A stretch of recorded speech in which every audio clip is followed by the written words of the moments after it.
Video, I will talk about the red flags for headache, which means when you really need to worry if you have a headache.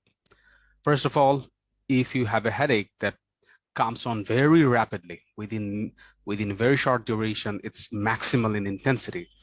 That is very bad, and that might indicate some underlying disorder such as subarachnoid hemorrhage, cerebral venous sinus thrombosis, or pituitary apoplexy.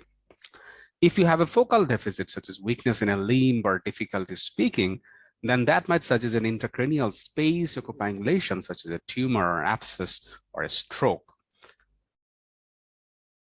If there is any constitutional feature, such as fever, meningism, which means neck pain and rigidity, and a positive Carnick sign that you test, and if you have a rash, so fever, neck pain, neck rigidity, and rash goes in favor of meningitis. And if you have a loss of weight, that might suggest a malignant process and metastasis to the brain. And if there are evidence of raised ICP, that also indicates a sinister pathology.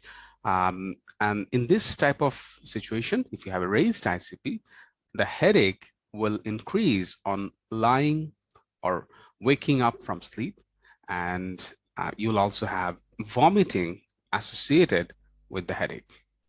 And if you are someone who is over 60 years old, then this might indicate the headache is due to a temporal arteritis. Not always the cause, but you have to keep it in mind. If you are 60 years old and you have a new onset headache, especially in your temple, and you have jaw claudication and you have visual disturbance, think about temporal arteritis.